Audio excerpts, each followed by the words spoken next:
Assalamu alaikum and welcome to the video. Here we are starting a new chapter number 4 of book D1.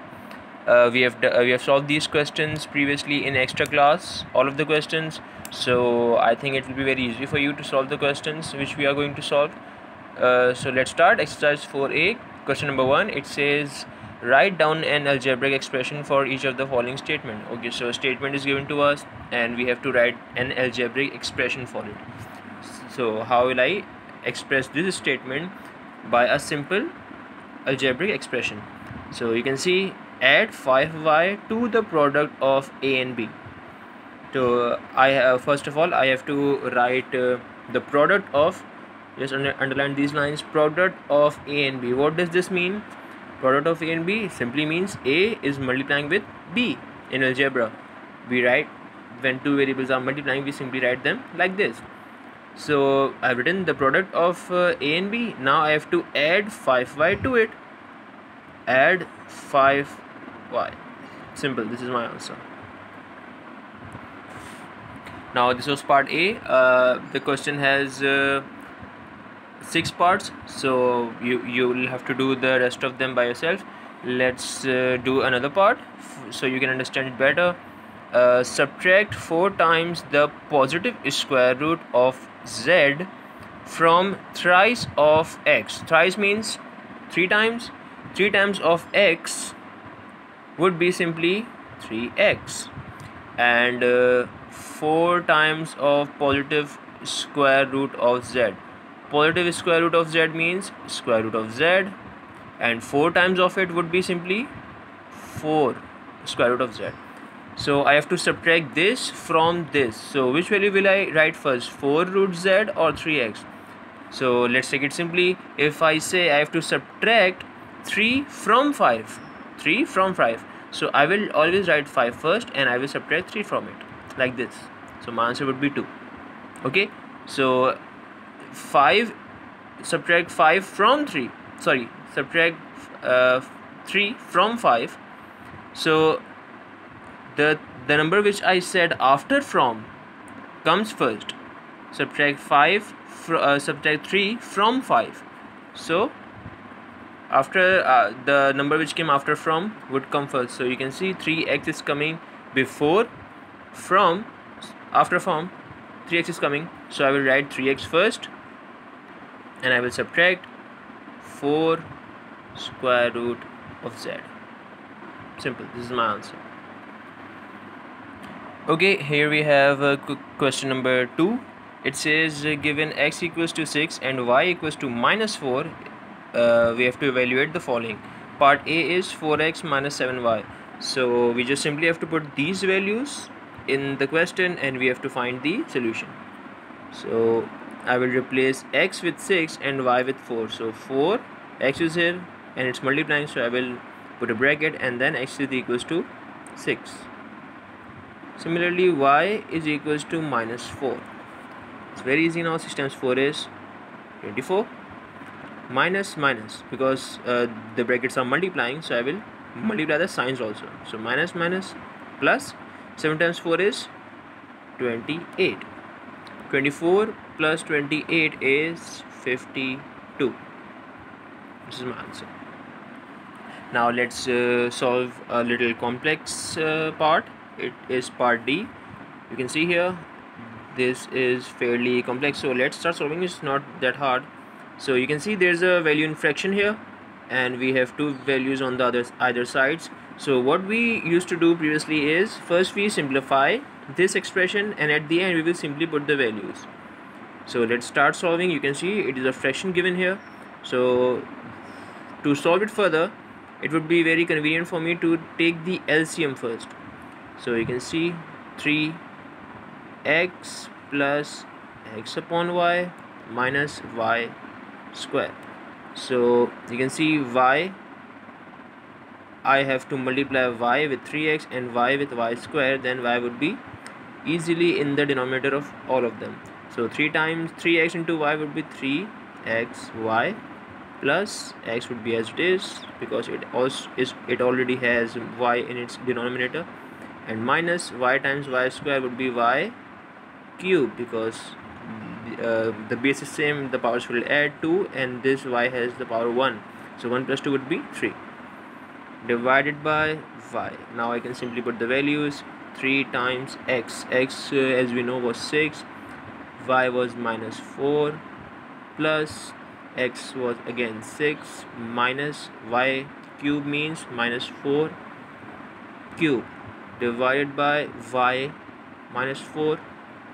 Okay, so we'll simply multiply all of them together. 3 times 6 times 4, the answer is 72 with the minus sign. You can see here, this minus sign would be here, minus 72, plus 6, and this minus would be here, and then you can take the cube of minus 4. Minus 4 cube would be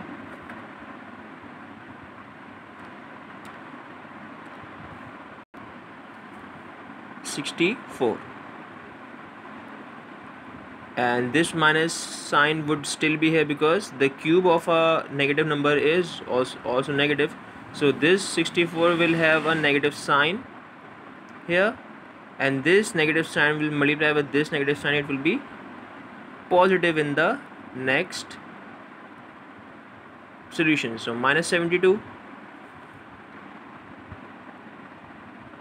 plus 6, and then minus plus 64 divided by minus 4. You can solve all of them, you will get the answer. The answer would be 1 upon 2. Simple, this is your answer. Okay, so as you can see, question 3 is completely similar to question number 2. You just have to put the values given to you and simplify them using the algebraic rules that we discussed in the extra classes. These are very easy. So we will move on to question number 4 now. Simplify each of the following expressions. So here we have part C here. We'll be solving part C. So let's solve it. You can see 6xy. Focus on the variables first, okay? Write the values with the same variables together. So you can see x and y are here, and you can see here y and c. You can see here they have written them like y first and x afterwards, so don't be confused. This value and this value has the same variable, x and y here, x and y here, so it doesn't make any difference. So these two will be together, and the value with x and x would be written together. So let's arrange them first. Minus 2xy, and then plus 13x, and then minus 5x. 6xy minus 2xy. 6 minus 2 would be plus, minus would be, the operation would be minus, and 6 is the bigger number, it has the sign positive, so the sign here would be positive also. So 6 minus 2 is 4, and xy. Similarly 13 minus 5. So 13 minus 5 would be 8 with the plus sign, because 13 is the larger number, it has the positive sign. Plus 8x. Simple. This is your answer.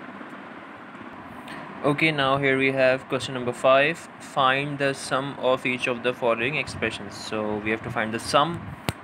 Here in part B, two values are given to us. They are separated by a comma. You can see in your books the question. So minus b minus 4a, and we have to add 7b minus 6a to them. So it's very easy, just replace the comma with a positive sign. So minus b minus 4a positive. Okay, so there are two values here. With to reduce any confusion, okay, always put the bracket. 7b minus 6a. Now first of all open the bracket, plus with this plus sign, the 7b has plus sign because there's no sign here, so plus would be plus 7b plus minus 6a. This is how we open the brackets. Now we can solve the values with the same variable, 7b and here. So I'm rearranging 7b plus 7b, and then minus b minus 4a minus 6a. So 7b minus b would be simply 6b, and minus we have to now add them. Minus is, the operation would be plus, so we have to add them. 4 plus 6 is 10a and 6 is the larger number, it has a minus sign, so minus sign will come here. So this is our answer. Now we have part C of the same question. So it says 6d minus 4c, and I have to add minus 7c plus 6d to it. So as previously we did, 6d minus 4c, replace the bracket, the comma with the plus sign, and place the bracket the first time, 7c plus 6d. Now open the bracket, 6d minus 4c plus minus 7c plus 6d. Write the values with the same variables together, 6d and 6d, 6d plus 6d, and then minus 4a minus 7c. 6 plus 6 is 12d, minus is plus, the operation would be plus. 7 plus 4 is 7, 8, 9, 10, 11.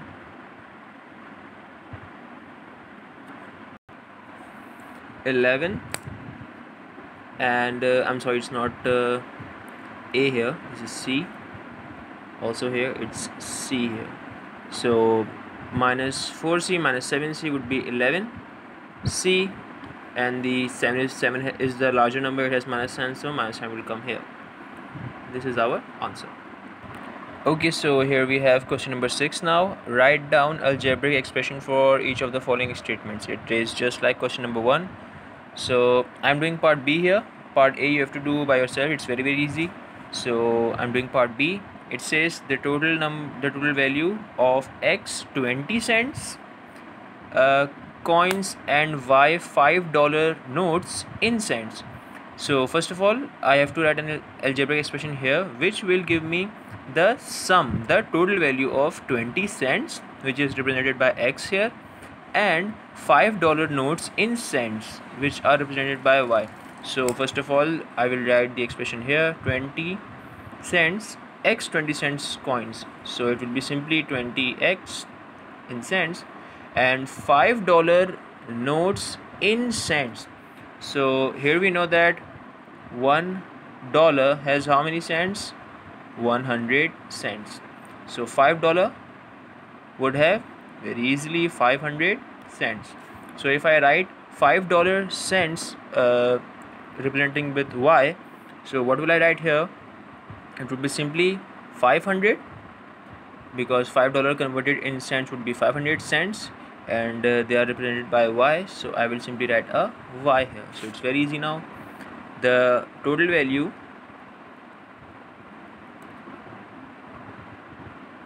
will be equals to 20X plus 500Y.